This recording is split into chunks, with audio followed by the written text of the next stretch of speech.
Buenas y bienvenidos a la práctica de control de superficies vivas inertes. El objetivo de esta práctica es hacer una enumeración o un recuento de las bacterias que existan en una superficie viva, que la mayoría de los casos siempre usamos las manos, o una superficie inerte, que puede ser una superficie lisa, plana, como una mesa, ¿no? Un mesón, una pared, o puede ser también un objeto, un cuchillo, un aspa, algún utensilio, ¿no? Con lo que van a manipular la comida. Porque justamente este tipo de controles se hacen para industrias alimentarias. Entonces se controlan las superficies vivas, es decir, las manos, que van a manipular el alimento, a los operarios que van a manipular la comida o la materia prima, y las superficies inertes que van a estar en contacto con la comida o el alimento. Pueden ser tolvas, pueden ser mesones, pueden ser aspas, como les dije, pueden ser cuchillos. Para poder realizar este tipo de controles tenemos que entender que lo primero que vamos a necesitar son barreras de bioseguridad. ¿Por qué? Porque yo soy una fuente, yo como operario soy una fuente de contaminación a la muestra. Como yo quiero un recuento fidedigno, necesito que no exista una contaminación por parte mía hacia la muestra. Porque lo que quiero hallar es el recuento más aproximado, más fidedigno de la superficie que estoy analizando. Y el ser humano es fuente de bastantes microorganismos de manera normal. Tenemos una flora bacteriana en nuestra piel de manera normal. Incluso el hecho de haber realizado un viaje hasta llegar a la industria también genera cierto riesgo de contaminación. Por eso yo debo estar siempre bien aseado, con gorro para sostener todo mi pelo, barbijo para tapar mi nariz y boca, que son orificios por los cuales también yo inhalo, exhalo bacterias. Guantes para evitar que la flora bacteriana de mi piel de manera normal contamine la muestra cuando la manipule. Y mi bata de laboratorio, como les dije, por lo del tema de que yo estoy viniendo de un lugar ajeno, ¿no? Entrando a otro ambiente, para que yo no traiga contaminantes dentro de la toma de muestra. Entre los primeros métodos que existen tenemos el método de hisopado. Para enumerar los materiales vamos a necesitar un hisopo, por eso el nombre, agua peptonada, que va a ser una solución en donde vayamos a enjuagar el hisopo tanto para antes de la toma de muestra y después de la toma de muestra. Esta solución peptonada lo que va a hacer es agarrar a las bacterias que estén presentes tanto en la superficie viva como inerte y retenerlas ahí. Es decir, va a ser el medio de transporte, por así decirlo, en donde la bacteria logre vivir, logre permanecer hasta que yo la lleve al laboratorio para analizar. Vamos a necesitar sí o sí un rotulador para identificar cada una de las muestras, áreas en donde estoy tomando la muestra, y en el caso de ser superficie inerte, las planas especialmente, voy a usar una plantilla estéril con unas dimensiones de 10 de ancho y 10 de largo. ¿Por qué esto? Porque voy a usar como referente la superficie de 100 centímetros cuadrados. Justamente porque si multiplico el área, ¿no? 10 por 10, las dimensiones del cuadrado, me toma 100 centímetros cuadrados, que voy a usar ya como medida para realizar mis cálculos. Lo vamos a ver más adelante. ¿Cómo se realiza el procedimiento? El procedimiento para ambos, superficies vivas e inertes, van a involucrar un hisopo. Este hisopo va a estar en una solución de agua peptonada. Lo que voy a hacer es remojar el hisopo dentro del agua peptonada, ¿de acuerdo? Un hisopo completamente estéril, nuevito. Una vez que está remojado, para superficies vivas voy a tomar la muestra de una mano y tengo que ser muy específico en los lugares donde voy a tomar la muestra. Tengo que hacerlo en zonas en donde sé que voy a encontrar bacterias si esta persona no se ha lavado las manos o no se ha lavado correctamente las manos. ¿Por qué? Porque justamente este control está buscando que exista una esterilidad, bueno, lo más cercano posible, ¿no? Dentro de los manipuladores de la comida. Entonces, las zonas donde más se podrían acumular bacterias, mis zonas de interés, son entre los espacios entre el dedo y la uña, aquí, entre los nudillos, que siempre, ¿no? Ven que hay como pequeñas grietas, pequeñas comisuras, ¿no? De la piel. Entonces la zona de los nudillos, las uñas de la muñeca, porque es un lugar donde se suda bastante, especialmente si uno usa reloj. Y en las uniones entre dedo y mano, ¿no? Justamente estas de aquí, estas intersecciones. Una vez he tomado la muestra de esta zona, ¿no? Raspando ligeramente, porque mi objetivo es ese, ¿no? Arrastrar las bacterias que habían en la superficie de la mano y llevarlas al hisopo. Una vez que he tomado las muestras de estas áreas de interés, llevo el hisopo nuevamente al mismo tubo con solución peptonada y esta vez voy a quebrar el hisopo. ¿Ya? Voy a quebrar para que el hisopo quede dentro del tubito y el tubito lo voy a cerrar con una tapita y va a estar correctamente identificado con mi rotulador. En el caso de superficies inertes, especialmente las planas, voy a usar las plantillas estériles. El mismo procedimiento. Voy a tener mi tubito con mi hisopo, uno nuevito, ¿verdad? Tomo el hisopo, ya lo he champado, y lo llevo a la plantilla. En esta plantilla voy a realizar movimientos, ¿ya? Con una fuerza y una ligera inclinación del hisopo. Como si estuviera borrando, ¿ya? Una hoja de papel, es decir, ese tipo de presión, esa cantidad de fuerza. Y voy a hacer movimientos continuos tratando de llenar toda el área de la plantilla. Si he empezado de manera diagonal, ahora haré otro movimiento en otra dirección, pero que también llene toda la plantilla. En este caso de arriba hacia abajo. Y haré, mientras estoy tomando la muestra, iré girando lentamente el hisopo y ahora lo haré de izquierda a derecha.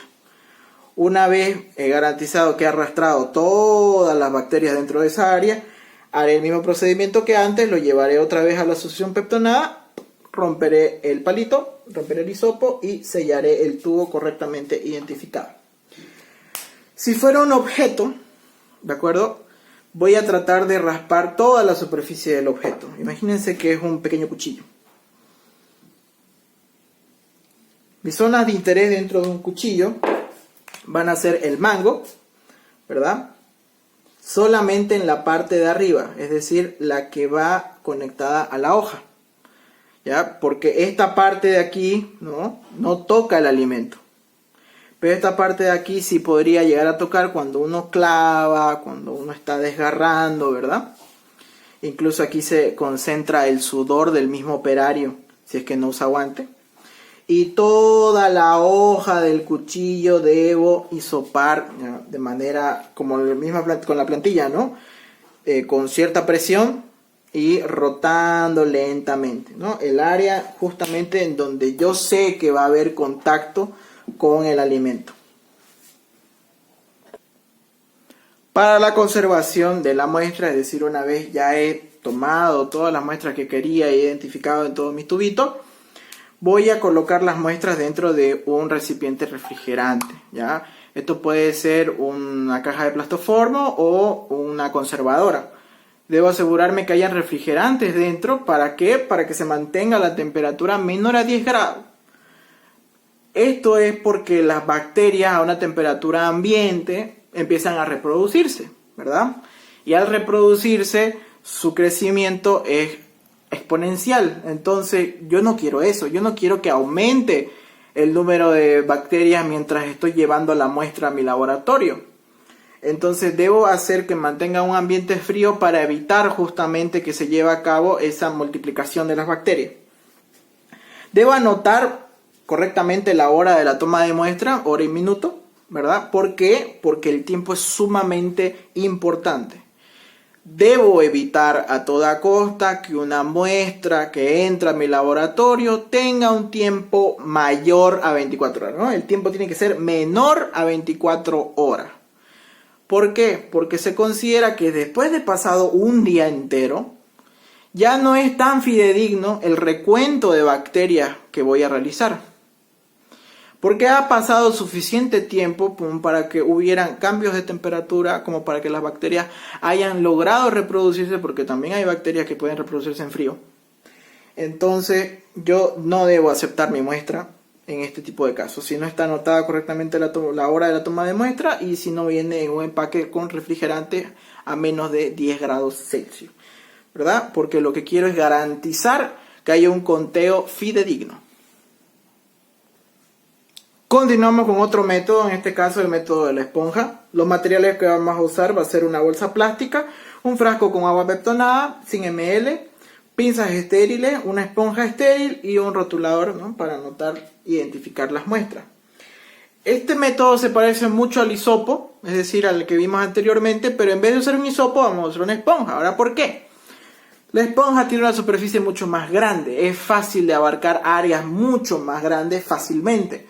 Si yo quiero, por ejemplo, analizar un mesón completo, si lo hago con un hisopo me va a tardar una eternidad. Entonces una esponja me ayuda a abarcar un montón de área de manera rápida y fácil, ¿de acuerdo? Por su gran tamaño, comparado al hisopo. Mismo procedimiento, lo que tengo que hacer es champar, es decir, enjuagar la esponja estéril dentro del agua peptonada. Una vez lo he enjuagado bien, voy a hacer lo mismo que hice con el hisopo, ¿verdad? Presiono ligeramente, ¿no?, con la misma fuerza con lo que uno borra un papel. Y voy a abarcar y hacer movimientos enteros dentro del área que yo quiera abarcar. Esto lo puedo usar para superficies mucho más grandes, ¿no?, como un mesón entero, una mesa de trabajo completa, o incluso una tabla de picar entera, ¿verdad? Se me hace mucho más fácil. Una tolva, ¿verdad? Y de la misma manera voy a realizar la toma de muestra con cuidado y voy a devolver la esponja otra vez a la bolsa con agua peptonada y voy a cerrarla, ¿verdad? Voy a dejar que la esponja caiga dentro de la bolsa, cierro la bolsa, identifico y lo llevo a mi conservadora, ¿de acuerdo?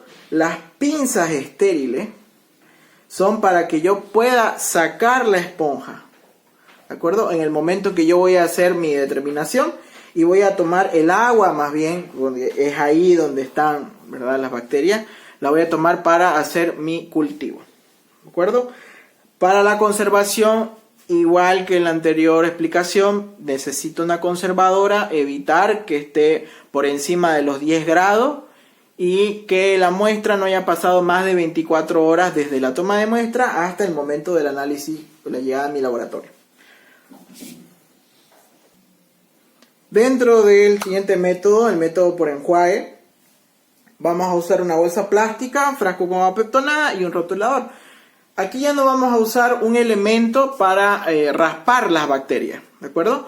En este, como el nombre lo dice, ¿no?, enjuague significa que vamos a enjuagar el objeto que vayamos a hacerle el análisis. En el caso de superficies inertes se usa este método más para piezas pequeñas, ¿no? Pequeño cuchillito, pequeño tornillo, ¿verdad? Pequeños objetos que pueden entrar fácilmente dentro de una bolsa.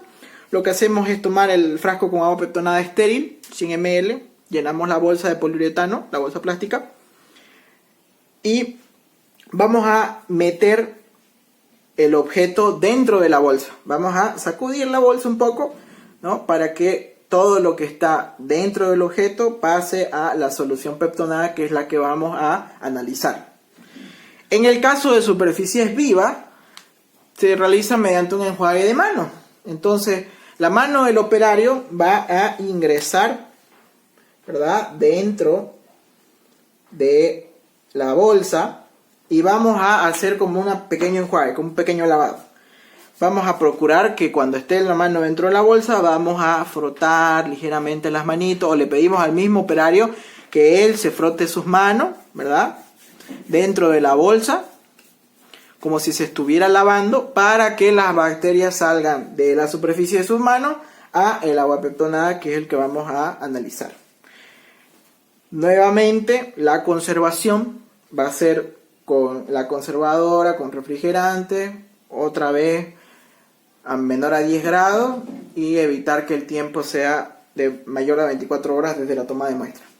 Ahora sí vamos con los cálculos. Para realizar los cálculos vamos a poder usar tres tipos de fórmula que son sumamente parecidas. Lo único que va a variar es el denominador por el cual vamos a dividir. Para superficies regulares, es decir, superficies planas, lisas como mesones, mesas, vamos a hacer el recuento de números de unidades formadoras de colonias, es decir, las colonias que se vayan a formar, fórmulas únicas que vamos a ver en las placas Petri. Lo multiplico por el factor de dilución, es decir, si lo hice en un tubo con una dilución de 1 en 10, 1 en 100, 1 en 1000, dependiendo, eso lo vamos a ver más adelante. Y volumen del diluyente. ¿Se acuerdan que a veces usábamos tubitos, ¿no ve? Tubitos de ensayo donde estaba el hisopo? Por ejemplo, ahí serían 10 ml. ¿De acuerdo? Y todo multiplicado por 100 centímetros cuadrados, que es justamente el área de la plantilla estéril, ¿verdad?, que usamos para hacer la toma de muestra.